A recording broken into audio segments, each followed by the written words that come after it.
back to the Black Table here on the Black Star Network. I'm your host, Greg Carr, and this is our weekly hour devoted to exploring ideas and subjects of special importance to people of African descent and others fighting to build a better society. Every week we've had some powerful conversations. We've had roundtables, we've had authors, we've had topical subjects that have really pushed us. Today is a day that would not have been possible prior to COVID because there was no Black Table show.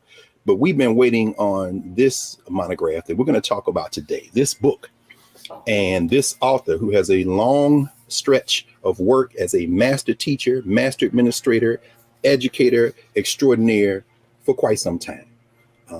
We are joined today by Dean Emeritus of the Howard University School of Education, Dr. Leslie Fenwick, Dean Emerita, rather. Let me get my grammar correct. She's professor of ed policy at Howard University, of course, holds an appointment as Dean in Residence of the American Association for Colleges for Teacher Education. She is a former visiting fellow and visiting scholar at Harvard University. She has worked at every level and in every valence and sector of American education. She was a preschool to K-12 teacher. She's an administrator in public schools, urban and private universities. She's been a faculty member at HBCUs and HWCUs, that will be historically white colleges and universities, worked as a foundation officer, program officer, nonprofit board service. She was also a legislative aide in the legislature of the Ohio Senate, and also a finalist for the United States Secretary of Education in the Biden administration. There are any number of other accolades, and I may mention some of them as I go on. One of the most satisfying ones for me is every time I go to the National Museum of African American History and Culture, I see Dean Fenwick's name because she was on the scholarly committee put together by the great John Hope Franklin himself to design the content for that museum. So we are thrilled to be joined today to discuss her book, Jim Crow's Pink Slip, The Untold Story of Black Principal and Teacher Leadership. We're joined today by Dean Leslie Fenwick. How are you, Dean? Welcome. I'm doing well, Dr. Carr. Thank you. Thank you not only for inviting me, but for doing this show. It's a very important show. As I mentioned to you, colleagues from other universities and across the country have been calling me, quoting you to me. So I'm glad I'm finally before you. Thank you. Well, we're together. And it's so wonderful, Dean, because as we know, even though we both are have been associated for a long time with Howard University, as I told the students in Morehouse one time, there's only one big HBCU with a lot of different locations. I said, I know y'all don't believe that, but I think about the fact that we recruited you, of course, from the Atlanta University Center, and we go all the way back to Ohio State and graduate school where you represented there. And we're going to talk about that in a minute. In fact, let's start there. Jim Crow's Pink Slip. You opened this book so powerfully with an encounter that you had while in graduate school.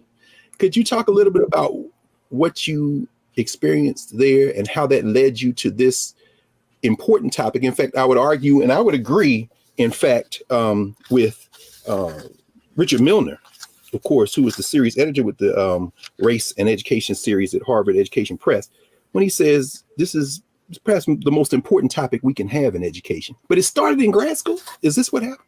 It started in grad school. This book, as you well know, is a long time coming. I was taking a politics of education course when I was a PhD student. I guess part of this message is to our graduate students, particularly our doctoral students, to listen to your own mind and to value your life experiences and have that inform your scholarship. So I was taking a politics of education course as a PhD student, and the faculty member teaching the course decided that we would not begin the course with conversation about Brown, but rather the 1971 decision, the Charlotte-Mecklenburg decision. And I was really looking forward to this course because I believed, even as a doctoral student, that the politics of education was the Brown decision. It is the Brown decision. And I was looking forward to our discussing that. So I was disappointed that we were starting at some other point, which seemed kind of irrelevant.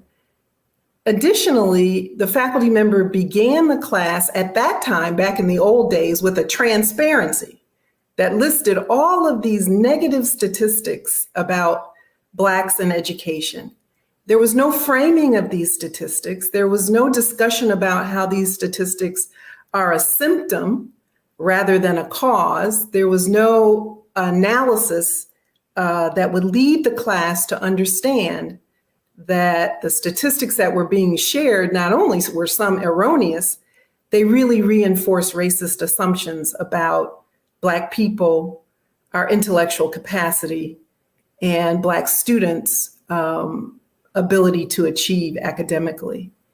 And this bothered me. So I said, I'm going to march over to the library and bring back some information and statistics to share with this faculty member so that he would, in the hope that he would reframe the class and also return us to a discussion of Brown. And that experience really deeply affected my orientation toward writing this book. So I march over as a doctoral student to the library, and I'm in the stacks. Again, this is before the internet. This is back, Dr. Carr, when we actually had to go to the library. How about that? Lost art, unfortunately. We need more. We need to return to those stacks. We need to return to the library because guess what, students? Everything isn't on Google. How about or Bing or any other search engine, but that's another story, right, for another day. No, it's a lesson. You dropping jewels along the way. So you're in the stacks. So I'm in the stacks. I think it was Ackerman Library. Yes. And I'm gathering these facts about Black academic achievement, the history of Black achievement in the public schools, and just gathering just various and sundry resources. And I should mention here for those who are listening, a great deal of which you experienced personally. I think about how you talk about your own upbringing and the generations of educators. So this wasn't like you were going in search of something that you knew that you didn't know was there. You knew it was there. You just went to go find it. Oh, absolutely. I knew it was there because of my own family experience. My father attending the great Paul Laurence Dunbar High School in Washington, D.C. My mother attending Sumner High School, the great Sumner High School in Kansas City, Kansas. All of their friends whom they met at Meharry and at Howard, who had attended segregated Black schools from Delaware down to Florida over to Mississippi, Arkansas, Texas, et cetera. They all had the same story. Yes. About the exceptional credentials of their Black teachers and principals. Yes. So I'm in the stacks and literally almost pushed out of the stack, one of the shelves, is the Senate hearings about the displacement of Black principals. And I was shocked by two things. One, that there were Senate hearings, and two, that these occurred in 1971, as late as 1971. So now for our younger listeners, they may say 1971 was ancient history, but don't we think of Brown as 1954? That's right. But really this history still has resonance. It's a history that's not dead and still has resonance today. It's certainly the history of my generation. I mean, born in 1965, I think about the fact Various and Dira Swan visited Howard's campus, and Lisa Crooms Robinson and myself both said to them, we were the shock troops in Nashville in 1970-71. And when you're writing this book, you're really unveiling. I'm reading every line like, my God, this is what happened to me. I was robbed of those great teachers at Cameron High School and Washington Junior High School, and now I know why. But anyway, so these hearings, what is you are exactly right in saying that, because it's our generation, Dr. Carr. At best, we might have been the last generation who had these models of intellectual authority and models of leadership authority, models of intellectual authority in teachers and models of leadership authority in the principals. We may, if we were lucky, have been the very last generation of Black students to have experienced these generations of Black teachers who have never been replaced. I tell my students all the time, we were trained by that last generation, that greatest generation that came out of U.S. apartheid. And you can tell the difference. And I know we're going to talk about that, but this is important to get it in the beginning. So as you're looking through these Senate hearings, what is revealed to you? I mean, what do you see there? I mean, it's amazing we don't know about these hearings. It is absolutely amazing, because this is the untold part of Jim Crow's pink slip, the untold story of Black principal and teacher leadership. And again, this is a message to our young scholars, young PhD students, and newly minted faculty. So these Senate transcripts on the displacement of Black principals have been cited at least 100 times in the literature. And yet the singular story that's shared in the Senate transcripts has not been talked about. The Senate committee was chaired by then Senator Walter Mondale, whom you know later becomes a vice president. And it opens with the testimony of Dr. Betty Smith. Senator Mondale asks Dr. Betty Smith to talk about her experience of being fired after the Brown legal decision. And he explicitly asks her if her experience was unique and singular to her, or if she has evidence that other principals who are Black in Georgia experienced the same thing. He asks her about her academic credentials and the academic credentials of the individual whom replaced her. And this is the focus of the more than 1,500 pages of that transcript and all the supporting documentation, that we lost an exceptionally credentialed generation of Black teachers and principals as a result of massive white resistance to Brown, which was the law of the land. And this massive resistance began prior to Brown, so about 1952, and it extended well into the late 1970s.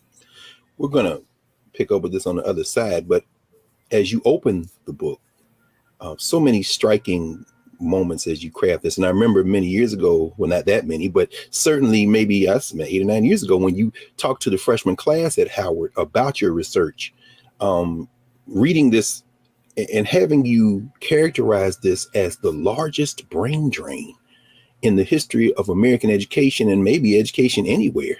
It hit like a thunderclap. Mm-hmm. I mean, there was that many people then?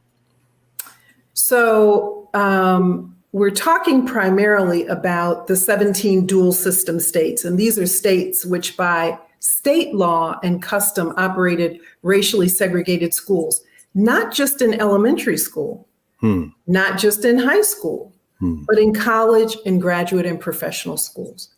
So what that meant is that Blacks who were residents of those states, who paid tax dollars to support public services in those states, could not attend public schools, colleges and universities, graduate and professional schools. Those state institutions were white reserved.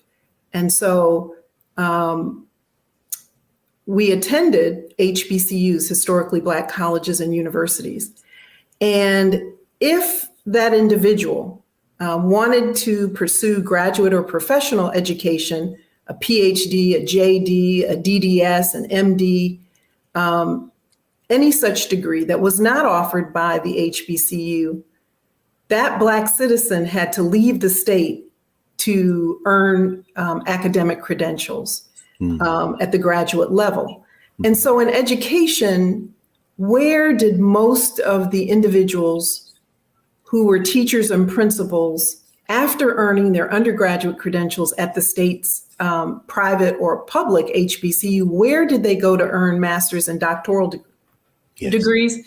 In my book, I trace the institutions that they attended. And they attended these institutions in this order: New York University, Columbia University, the University of Pennsylvania, The Ohio State, University of Michigan, University of Chicago, and Iowa. Those were the top 7 institutions attended by Black educators who were seeking graduate credentials. And they do what I call in the book an academic migration. They go north or Midwest or slightly west, earn their master's and doctoral degrees, and return to the segregated South to teach in all Black segregated schools. As early as 1926, the school that my mother attended for high school, Sumner High School, as early as 1926, 41% of the all Black faculty at my mother's high school had master's and doctoral degrees, and about 3 from University of Chicago and Harvard combined. Now, I'm not just telling that last statistic based on a family anecdote. Sure. I found this information through my research and through the Senate hearings. And that was not a fact that was only true of my mother's school. This was broadly true of segregated all Black schools, that despite sometimes dilapidated buildings, despite certain underfunding, despite used books and other curricular materials many times defaced with racial epithets, the teaching force and the leadership force, the teacher and principal workforce was exceptionally credentialed. And they had also experienced learning in a desegregated or integrated environment in their graduate school education. So they returned to the South after, as part of this academic migration, having not only superior academic credentials when compared to their white peers, but also a social experience that their white peers had not had or experienced. Yes. Can we then take a second here just to pause, and we're going to come back in our second block, and I want you to pick up right there, if you will, with us to talk about their social experiences and this return and how important it is for us to not only take note of what happened, but the implications for what this means for us today in terms of when we start thinking about diversity in education and recruiting Black teachers. We'll be back in a moment with Dean Leslie Fenwick discussing her book, Jim Crow's Pink Slip, The Untold Story of Black Principal and Teacher Leadership, here at the Black Table on the Black Star Network.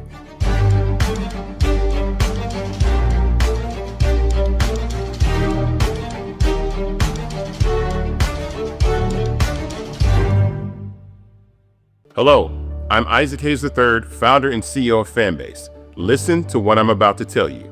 The window to invest in Fanbase is closing. We've raised over $10.6 million of our $17 million goal.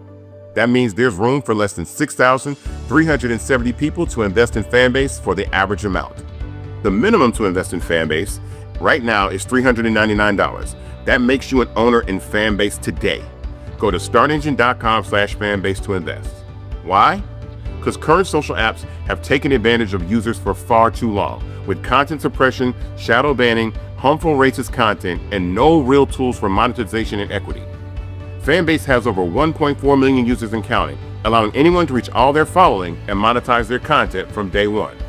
Social media is the new TV, and whoever owns the apps that distribute that content have the opportunity to own potential billion-dollar companies. While big platforms with uncertain futures are failing to serve their users, Fanbase is stepping up to fill the gap. Don't wait until it's too late. Invest now, invest for yourself and your future.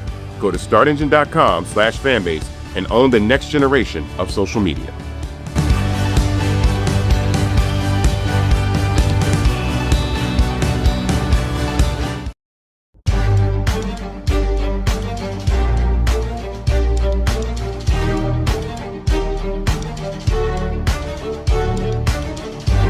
Welcome back to the Black Table. We're speaking with Dean Emerita of the Howard University School of Education, Leslie Fenwick, and author of the book, Jim Crow's Pink Slip, The Untold Story of Black Principal and Teacher Leadership. Dean, when we left, you were walking us through this remarkable force of educators who returned to the South because they couldn't go to school in their home states. I think about your colleague and our friend, the late Jim Donaldson out of Florida, Lincoln University graduate, 26-year-old PhD from the University of Illinois. So many of them in the Big Ten. I mean, I know I went to Ohio State because Jamie McDonald Williams had gone to Ohio State in the 40s. And I think about so many who had gone to these schools, and then they came back. And of course, we think of them in terms of HBCUs, in terms of populating those faculties. But you say they were also elementary and junior high school and high school teachers and principals. So how do they stack up against their white counterparts in the apartheid South and the Jim Crow South? So, as I mentioned, Black teachers across the apartheid South, the 17 dual system states, Black educators, teachers, and principals were more academically credentialed and experienced than their white counterparts. And this was one of the horrors and one of the reasons why this issue reached the ears of Congress in terms of this series of U.S. Senate hearings on the displacement of Black principals, the issue was not simply their displacement. The issue was that they were being fired, demoted, and dismissed and replaced by lesser qualified whites.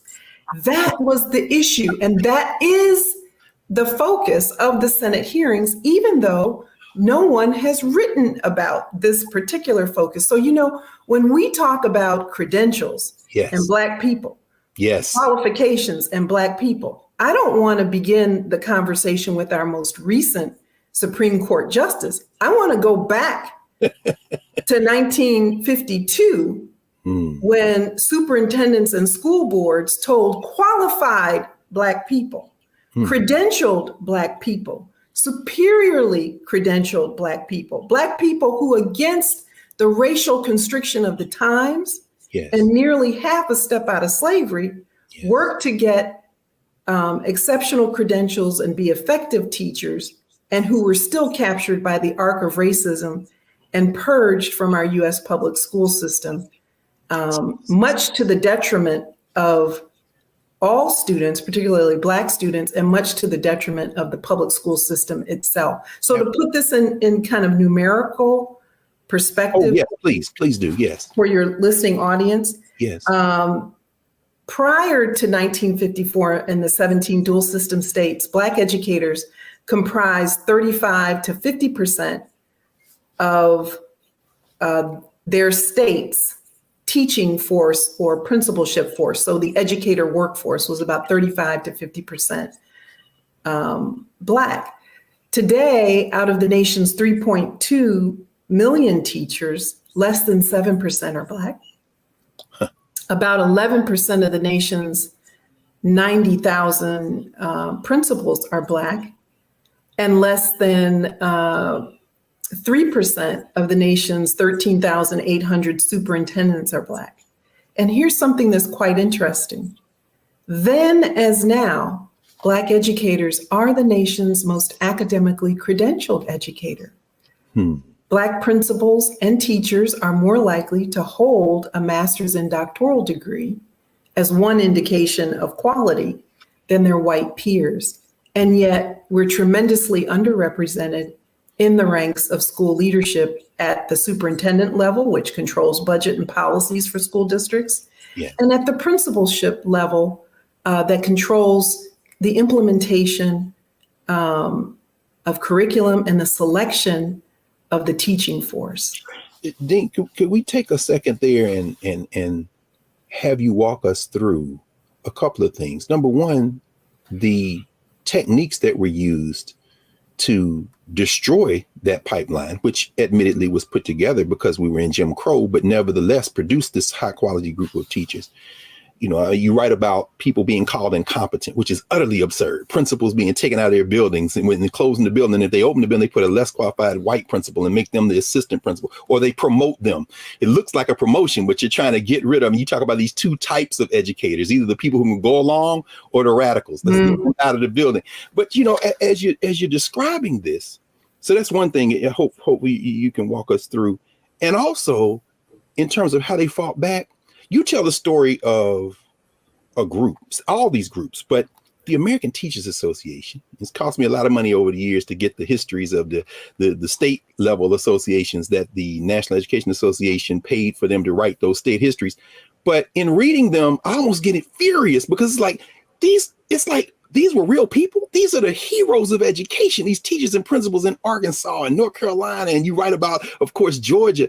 Could you talk a little bit about how they got these teachers out of the pipeline and what these teachers did to fight back, to try to hold on, these teachers and principals? So, while I'm writing the book, I'm thinking that the genius men, and it was all men at the time in terms of the legal strategy, Thurgood Marshall and all of those men. Thurgood Marshall is an NAACP attorney. He later becomes our first African-American Supreme Court justice. I think our grad, HBCU grad, and you can correct me if I'm wrong, but I think that his record of successfully defending 21 out of 31 cases before the Supreme Court has not been beaten So No. he's is still, HBCU trained. No question. And still his record stands in 2022. Okay. So I'm thinking as I'm reading all of this, all of my research that goes into the book, that Thurgood Marshall and others must know, because they're litigating all the cases in the South that precede Brown and that comprise Brown, that they must know that if Brown is successful, that given the racial customs, strictures, and just base violent racism of these states, that Black educators' jobs would be at risk. And yet I wasn't reading anything in the Senate hearing that said that. And so I call, and this speaks to Howard University and our wonderful resources in Moreland Spingarn. Yes. I call Joellen Bashir, and I hope she hears this on Yes. your show, Dr. Yes. Carr. Yes. And I'm dean at the time, so I'm trying to be dean and conduct this research and not have the two priorities conflict, but they do, because the deanship is consuming. Well, let me just pause here and put another name in the mix, because you follow in the arc of and are clearly built out of the same stuff as the great Charles Thompson, the editor of the Journal of Negro Education. So, I mean, somehow you make that happen. You're an example of this magic you're writing about. I wanted to channel him when I became dean. So so I call Ms. Bashir, Joellen Bashir, and I tell her my quandary. I said, I had not had other conversations with her about the book. Mm-hmm. But I tell her my quandary. I said, I think that Thurgood Marshall would know about this, or others would know that this was a prospect, that this might happen, that if Brown is successful, Black educators will lose their job. And she says, well, Dean Fenwick, normally we would invite you to come and review the resources that we have here at Moreland Spingarn and do a little sleuthing on your own to see if you can find the answer to that question. But given your responsibilities as dean, and she was very complimentary of me, I will see what I can find for you. So this was a special favor. Wow. And that was the end of that conversation. I would say flash forward 3 weeks later, maybe 4 weeks later, at home, I get a brown envelope addressed to me. I open it, and Joellen Bashir, the Moreland Spingarn archivist and librarian, has copied all of these materials. And one of the things she sent me was a memorandum that Thurgood Marshall had written. He was establishing in the NAACP the Teacher Information and Security Department. And the role of that department was to collect financial resources, because they knew as early as 1952 that if Brown was successful, Black educators were going to lose their jobs, Black teachers and principals, and that they would need financial resources to litigate those cases. And so I credit Joellen Bashir with answering my question and providing me evidence for that. And there were a lot of other interesting memoranda in there signed by Walter White and other leaders of the NAACP at that time and even before. Thurgood Marshall also documents one of the most egregious cases. Remember now, he and other NAACP attorneys are going south. They're collecting the testimonies of Black principals and teachers about what's happening to them. Yes. And in South Georgia, he identifies a principal of a one-room dirt floor schoolhouse. The gentleman had earned his undergraduate credentials as a teacher at Fort Valley State University. At the time, I think Fort Valley College, now today, Fort Valley State University in Southern Georgia, and had gone on to earn a master's degree in educational leadership from Columbia University. Returned to the South and was teaching in a one-room dirt floor, all Black schoolhouse.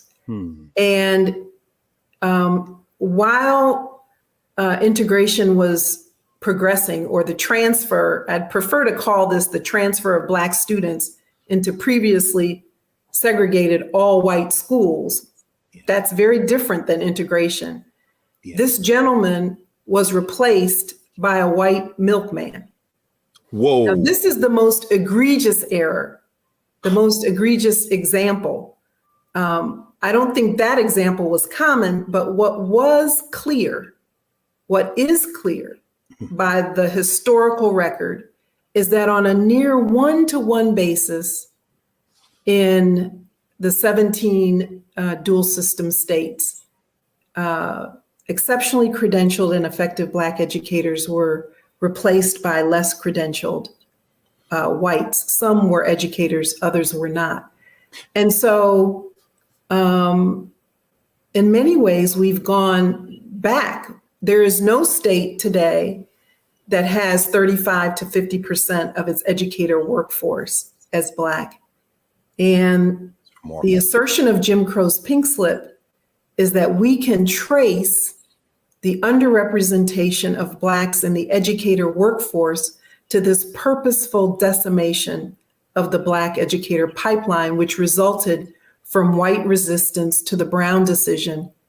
And that protracted resistance occurred for more than 25 years. Thank you, Dean. We're going to take a pause here, and when we come back, let's continue this. You write about the Singleton case. You write, in fact, devote a whole chapter in litigating Jim Crow desegregation. And when we come back, we want to talk about that fight, and not only how the Black educators were involved, but the Black sororities, fraternities, the links, how Black folk fought back. And we'll be back in a moment to continue our conversation with Dean Leslie Fenwick, author of Jim Crow's Pink Slip, here on the Black Star Network. Back in a moment.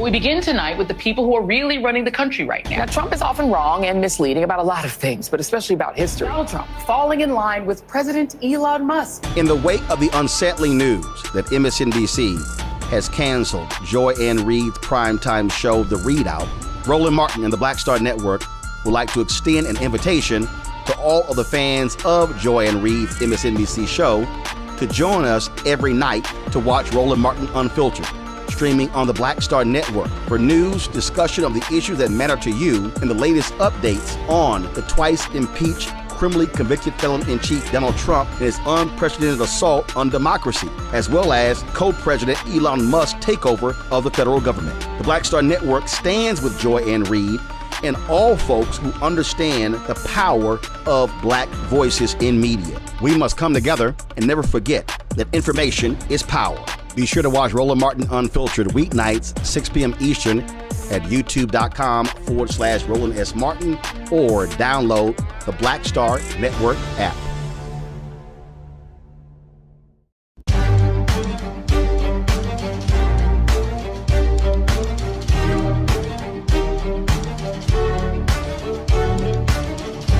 Welcome back to the Black Star Network. This is the Black Table. I'm your host, Greg Carr, joined today by Dean Leslie Fenwick, discussing her book, Jim Crow's Pink Slip.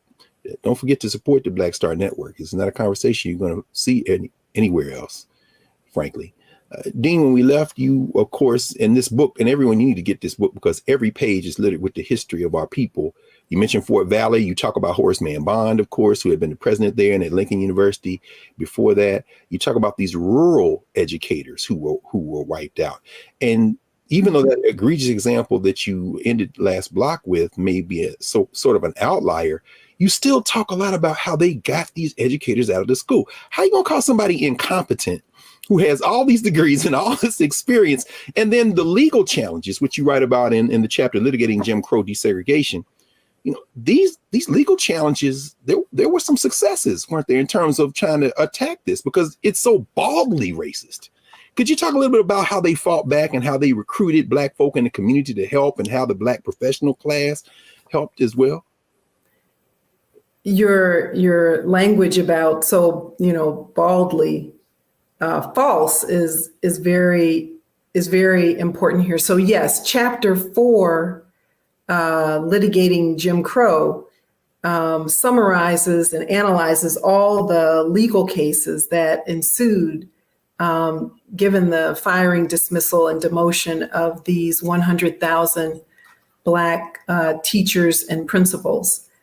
And The fight was primarily led, the Herculean effort, by the NAACP. So Black teachers and principals are bringing their case to the NAACP. And remember now, the NAACP isn't located away from what's happening.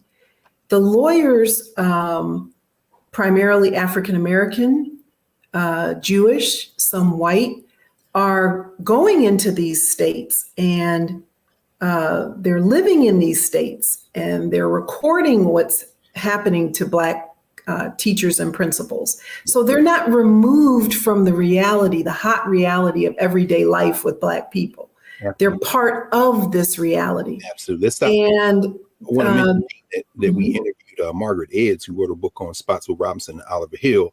Of course, Virginia Union trained, Howard University trained lawyers, and the school pay equalization fights that they had predating Brown.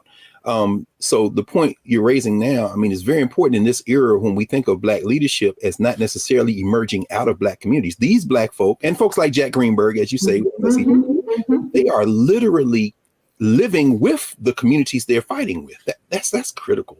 It's critical. The other piece that's critical that doesn't get talked about as much is that, Black teachers, many of whom were female, are responsible for universal education, public education becoming a reality in the South. And this is really well chronicled by James D. Anderson's book, which I think should be read by every person, every American.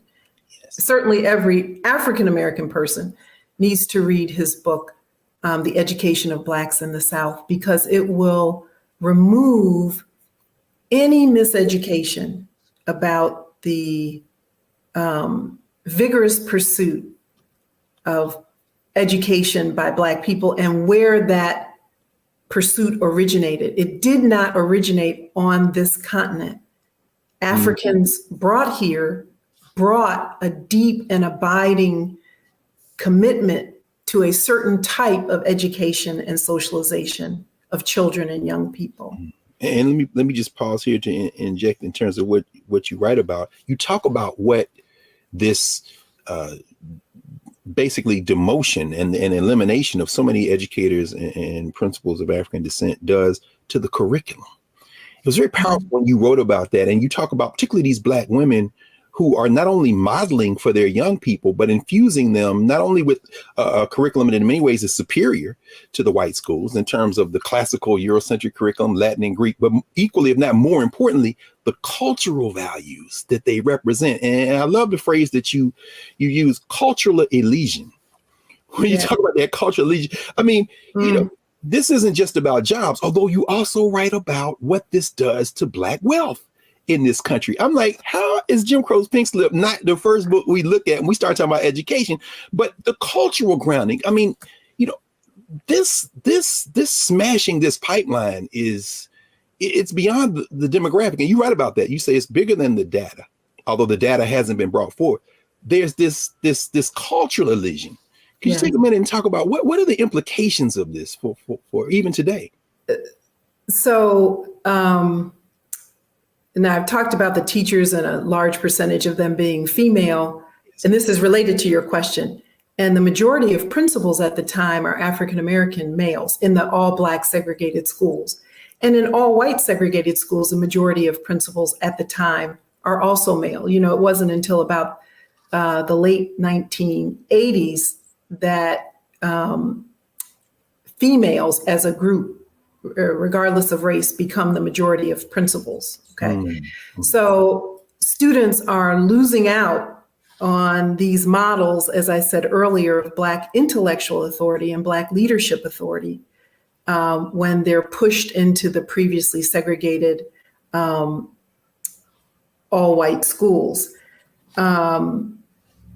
You asked me so many questions there. Oh, just anywhere, because everybody has to get this book, quite frankly. And I know we're going to be teaching it. So I'm just glad this is our point of entry for so many people. But go ahead. Anywhere you want to pick, of course. Dean. Well, let me talk about chapter 4, the legal cases, which it took quite some time to compile those and analyze them.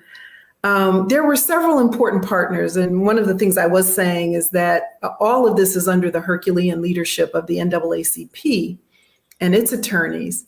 But there were partners, important partners across, I would say, a cross-racial alliance led by the NAACP, the National Association of Secondary School Principals, which had previously primarily been an all-white and male organization, comes to the aid at the urging of Black principals and teachers to say, yes, this is a national problem. And they pressure the Nixon administration. They write amicus briefs. They testify in these series of Senate hearings saying, this is an atrocity and it must stop.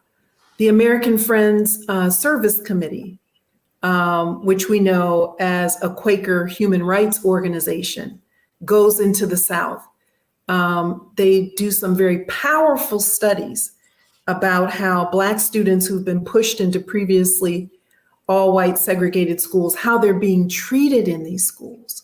Teachers tearing up their homework, teachers requiring that they sit in the back rows, teachers requiring that students, Black students, turn their desks to the back wall, ignoring physical abuse. The American Friends Service Committee, a Quaker organization committed to human rights, goes into the South and records this and has powerful studies, not only about the bloodletting, the purging of Black educators, but how students are being treated. The American Jewish Congress also lending legal support, amicus briefs, commentary and strategy to fight this horror. So one of the messages of Chapter 4 is that Black educators come to their own defense and utilize the NAACP to fight the cause. And they also, these Black educators, urge and encourage other conscious organizations cross-racially to join the fight for right. Unfortunately, most of the damage is done even as the legal process unfolds. Individuals have lost their jobs. And kind of the last thing I'll say in this next few seconds is that the economic impact to the Black community, 100,000 educators fired, dismissed, and demoted, becomes about $1 billion in terms of the cumulative financial impact. That would be about $2.2 billion in today's money. My goodness. That is, I mean, it's stunning. It's stunning to hear and to certainly see assembled. So let's pick up with this then our last segment when we come back from our break with your recommendations, because you certainly end the book with a forceful set of 9 recommendations on what can be done. What can be done in this situation when we face this huge brain drain and the implications that it's had right through today. So when we come back with Dean Fenwick, we will end our discussion for now, pause it, of Jim Crow's Pink Slip here on the Black Star Network with the Black Table. Back in a moment.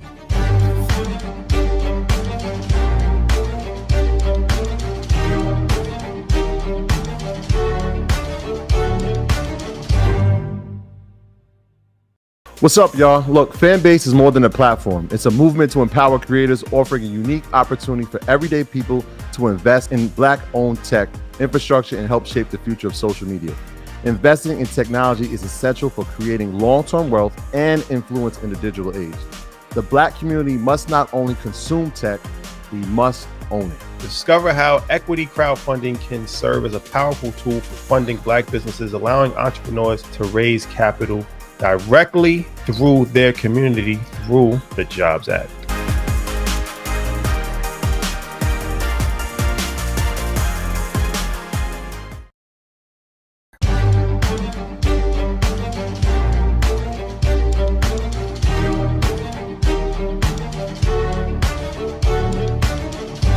Welcome back to the Black Table here on the Black Star Network. Don't forget to support the Black Star Network. I'm your host, Greg Carr, and I'm joined by my friend and colleague, Dean Emerita of Howard University School of Education, Leslie Fenwick. Dean, every page I was thinking, I remember those days when the Black students, I was one of those Black students who, you know, the discipline stuff, all the things. And you talk about the fact that integration for this system in the South and beyond, but really in the South, meant they wanted the students to integrate, but they didn't want those teachers, those Black teachers, to have control. And so they got rid of the teachers, you know, but you end with 9 recommendations, because this is the world we live in now. And you paint this picture and you show us that this was not accidental. This was very deliberate. But of course, and I love the last thing you write in the epilogue, when you write, now this quote you to yourself, you don't mind, what will it mean for American democracy when these young people, many of whom have been pushed and held at the margins of social, political, and economic order, are the majority? And you talk about non-white students being the majority now in the public schools. Will their commitment to democracy and public schooling be resonant, or will it be absent? How do we fix this, Dean? It's got to be fixed. We're here, right? So I mean, we have to fix it. You see me glancing down, and I can only imagine how students in your class feel, because I have to take notes on your question. No, you had to take notes. you live this. we could have a 5-hour conversation. I'm trying to focus my. Take your time. You want to come back? We have to invite you back. I will say this. You know, in the policy world, you know, research. As I teach my students in policy class, research informs policy. Policy is to inform funding. So, you know, research, policy, program, intervention, funding, there's this circle. And so one of the things I was attempting to do in the book is eradicate this myth that's often said in poetry voices. I say it in poetry voices. Black students pursued careers previously unopened to them after Brown. And that's why we have less than 7% of our nation's 3.2 million teachers as members of African-American or Black racial groups or ethnic groups.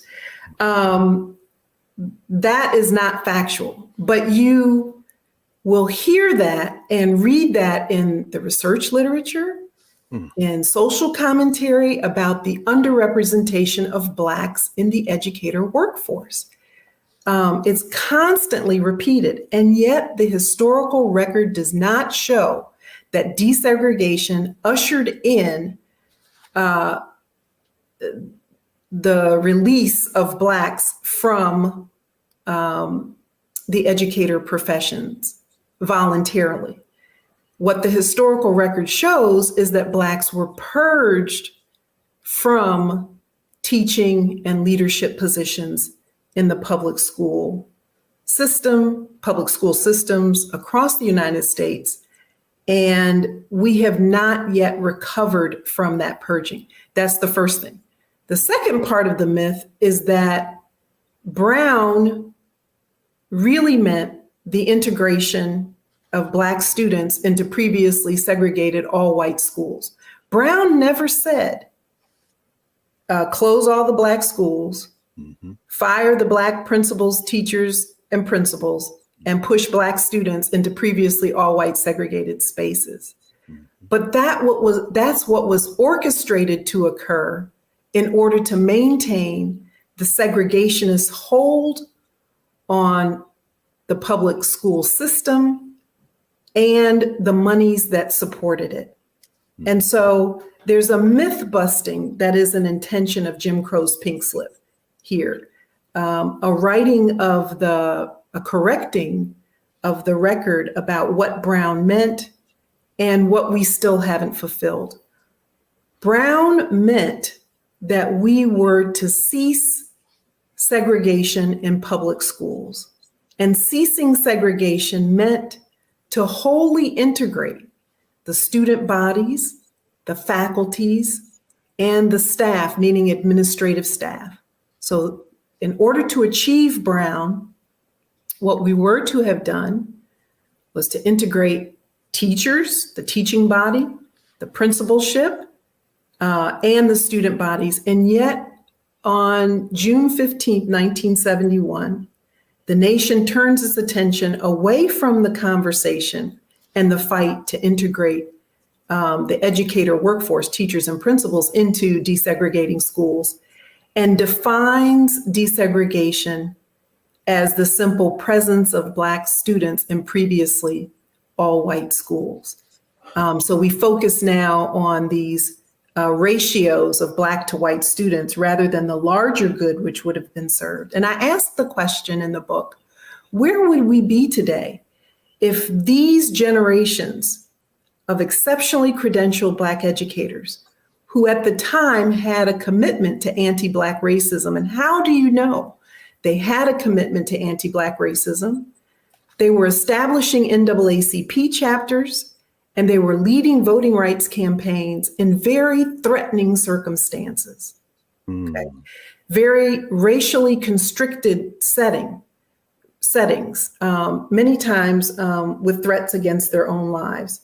And so in order for us to kind of correct this circumstance, we need to know the myth, understand the actual history, and then write policy that addresses the historical record. Yes. And that's what led me to the 9 recommendations that conclude Jim Crow's Pink Slip. Thank you, Dean. I think we probably need to have a 2-hour segment of the Black Table to even begin to sketch the full range of Jim Crow's Pink Slip. But somehow, in the space of 50 minutes, you were able to give us the broad scope and do some drill downs in terms of some specific examples. This is a truly remarkable book. And as we've been saying since you first shared it with our 18 and 19-year-olds at Howard, your research, we've been waiting, and everyone needs to get Jim Crow's Pink Slip, particularly as it empties into some policy recommendations that can truly perhaps fulfill the promise of this experiment we got drug into against our will, but nevertheless, we're here now, so we better do something about it. So, Dean Fenwick, thank you so much. It's been an honor to have you with us. Dr. Carr, it's a real honor to see you and to be on the Black Table, and I really commend the network for providing scholars and others this kind of outlet for our community and other conscious communities. So thank you. Thank you. Thank you. So we'll be back in a moment. We're going to clear the table and get ready for next week's segment at the Black Table. Back in a moment.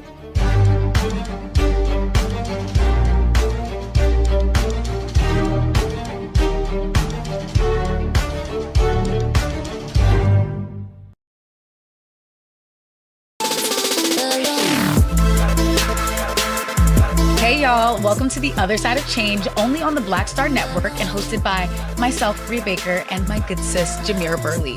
We are just 2 millennial women tackling everything at the intersection of politics, gender, and pop culture. And we don't just settle for commentary. This is about solution-driven dialogue to get us to the world as it could be and not just as it is. Watch us on the Black Star Network, so tune in to The Other Side of Change.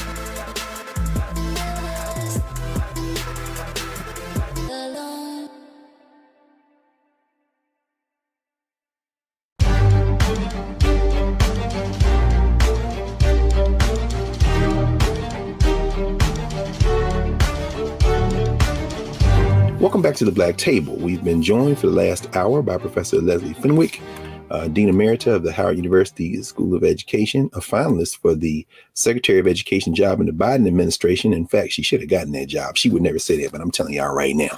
And some of you who didn't know Dean Fenwick before, you know now why that would have been a good move. So many other things. She is an institution builder. She certainly, as a co-founder of the Urban Superintendents Academy, and under her leadership as Dean of Howard School of Education, working hard to rebuild that pipeline of Black educators.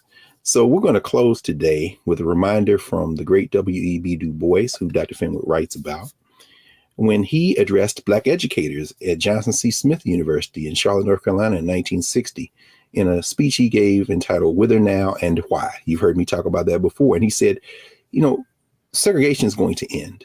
These laws are going to change. And when they do, we're going to be faced with the deeper issues of race, culture. And if we don't address these issues of race and culture as it relates to education, our children are going to be pulled into a system where they will be defenseless. And as we heard Dean Fenwick say, This was something that the NAACP anticipated and yet found itself powerless to prevent in the face of structured opposition, not just from the South, but in some cases from the federal government, from the testing agencies like ETS and others. And so we are faced now with a challenge. Will we educate our young people in this country, or will we surrender to the forces who simply want to choose something else over our common humanity? We know the answer to that is up to us, and we will meet the challenge. Join us next week at the Black Table. We will continue, and don't forget to support the Black Star Network. Thank you.